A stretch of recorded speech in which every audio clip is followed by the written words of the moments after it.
Hello বন্ধুরা, তো অনেকদিন পরে একটা ভিডিও নিয়ে আইসি আমবাগান নিয়ে তোমাদের কাছে। তো আজকে সকালে স্বচ্ছ ভারত অভিযান লয়ে একটা র্যালি আসলো। তো এখান থেকে আইতে আইতে প্রায় 2টা বাজে গেছে। তো মানে যে বড় আমবাগানটার মধ্যে যাইতাম আসলাম, তো এটাতে যাওয়া হইতো না, অনেক দূরে। কিন্তু আমার বাড়ির থেকে ধরো মোটামুটি 2-3 কিলোমিটার দূরে একটা বাগান আছে। তো এটা আমি যে আজকে আইসি। দেখো, আমরা গ্রামের মধ্যে অনেকে আছে যে তারা বিজনেস খুঁজিয়া পায় না কি করতো কি না, কিন্তু তারা জেনে এখানে জেনে উপজাতিরা আছে, তারা হইল গিয়া তারার থাকে ঠিক আছে একটু ভিতর সাইড, কিন্তু এইখানে পরিবেশগুলার লেখার সৌন্দর্য মানে শহরের লেখার মধ্যে নাই।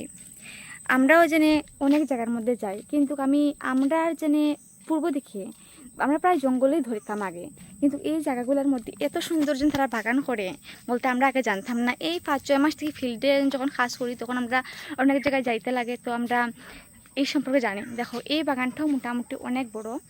এটা আমি কিছু এরিয়াটা দেখা গেছি, তোমার এখন যাওয়া সম্ভব না, কেন অনেক মশা। তো এই দেখো, এটা হলো কি একবার ছোট্ট বাগান, হিসেবে আরও রয়েছে অনেকগুলা গাছ। এরপরে এদিকে যেমন সুপারি বাগানও আছে, কিন্তু আমরা বাঙালির থেকে বেশি মানে ট্রাইবেল যারা আছে মানে এরা বেশি করে আর তারা ভিতর হইলো মানে তারা এটাই তারা পেশা হয়ে দাঁড়াইছে আজকালকার দিনে। কিন্তু দেখো, চাকরি করিয়া খেয়ে কয় টাকা পায়, কিন্তু বিজনেসের উপরে টাকার কিছুর মধ্যে নাই। যেমন পরিবেশটাও সুস্থ থাকে, তেমনভাবে এই মানে তারা টাকাও ইনকাম করতে পারে, ফ্যামিলিও চলতে পারে। আর এই জায়গাগুলা এক্ষুনি ভিতর সাইড ধরে না, এখানের মধ্যে মেইন রুটটাও হয়েছে, রাস্তাঘাটও খুব ভালো এবং পরিবেশগুলো খুব সুন্দর। আর এখানে আজকে আমি আইছি। তো নেক্সটে আমি আগে একটা ভিডিও করছিলাম, আমার দেওয়া হয়েছে না এটা, কিন্তু এইটা ভাল লাগছে, কিন্তু গাছগুলো একটু বড় বড়। আর এখানে আমগুলো মানে অনেক ভালো।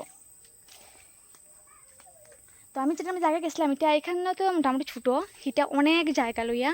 তো নেক্সটে যখন আমি আবার যাইমু তখন তোমরা আবার দেখাইমু। তো আজকের ভিডিও এখানেই মানে এতটুকু অবধি। যদি সম্ভব হয় তো আমি 2-3 দিনের ভিতরে এখানে যাইমু, তোমরাও জায়গাগুলো দেখাইম।